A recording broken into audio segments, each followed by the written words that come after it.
Hi friends, welcome to my another new mini blog. হ্যাঁ, দিনটা ছিল রবিবার, 12th জানুয়ারি। তো সেদিনকে চলে গেছিলাম আমরা সব বন্ধুরা মিলে একসাথে চেটেপুটেতে। আর সেদিনকে ছিল লাস্ট ডে চেটেপুটের। তো আমরা তাই খেতে গেছিলাম ওখানে। এত রকমারি খাবার দেখে তো মাথা খারাপ হয়ে গেছে প্রথম কথা। তার মধ্যে আরও প্রবলেমটা হয়েছিল, লাস্টের দিকে প্রচণ্ড ভিড় বেড়ে গেছিলো। তো সেরকমই প্রথম দিকে হালকা ভিড়ের মধ্যে আমরা ধাক্কাধাক্কি করতে করতে ফার্স্টে পৌঁছে গেছিলাম হচ্ছে মিত্র ক্যাফেতে। তো তোমরা দেখে নাও, এত কিছু ডিশ ছিল, সব কিছু দেখেই মনে হচ্ছিলো খুব টেস্টি। তো তার মধ্যে দিয়ে আমরা নিয়ে নিয়েছিলাম একটা ডায়মন্ড ফিশ ফ্রাই, যেটা টেস্ট সত্যি খুব সুন্দর ছিল। তারপরে দেখো ভিড়টা কত হয়েছে এখানে, মানে দিন যত ধীরে ধীরে টাইম এগাচ্ছে আরও ভিড়টা বাড়ছে। তারপরে আমরা চলে গেছিলাম হচ্ছে দীপিকাস কিচেনে।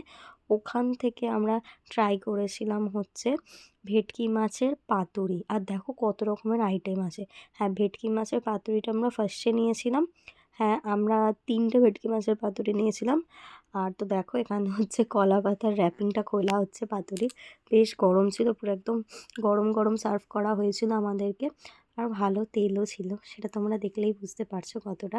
আর সাথে নিয়ে নিয়েছিলাম আমরা টুইন রোল, যেটাতে চিকেন আর কী বলে ফিশ ভেটকিটা একসাথে ছিল। তো তারপর আমরা এখানে একটা চকলেটের শপে চলে গেছিলাম। ওখান থেকে আমাদের একটা ফ্রেন্ড দুটো চকলেট নিয়েছিল, আমরা ট্রাই করিনি ওখান থেকে। তো তারপরে আমরা একটা কম্বোর জায়গায় গেলাম, যেখান থেকে আমরা ফ্রাইড রাইস আর চিলি চিকেনটাকে ট্রাই করেছিলাম।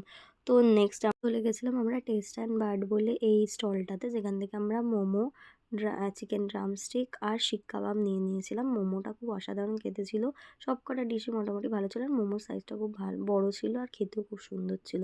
তারপর আমরা চলে গেছিলাম হচ্ছে এই মিষ্টির স্টলটাতে, যেখান থেকে আমরা ম্যাঙ্গো রসমালাই ট্রাই করেছিলাম। আর তোমরা দেখো দেখতে কতটা সুন্দর ছিল আর খেতেও খুব ভালো ছিল। মিষ্টিটা একটু কম ছিল, আমি রসমালাইটা একটু মিষ্টিটা কমই প্রেফার করি, তো ভালো ছিল। তো তারপরে আমরা এখানে মেট্রোর একটা চকলেট আইসক্রিম খেয়ে নিয়েছিলাম। তারপরে চলে গেছিলাম একটা পানের স্টলে, যেখানে গিয়ে আমি খেয়েছিলাম হচ্ছে ফায়ার পান। তোমরা এখনই সেই ভিডিওটা দেখতে পাবে। আমার মুখটা এতটাই ছোটো যে আমার পুরো পানটা আমার মুখের মধ্যে ঢোকেনি, হাফ পানটা কেটে টিস্যুতে নিয়ে নিয়েছিলাম, এমন অবস্থা। তো তারপর বাড়ি চলে গেলাম। লাইক, কমেন্ট অ্যান্ড শেয়ার করে দিও। বাই।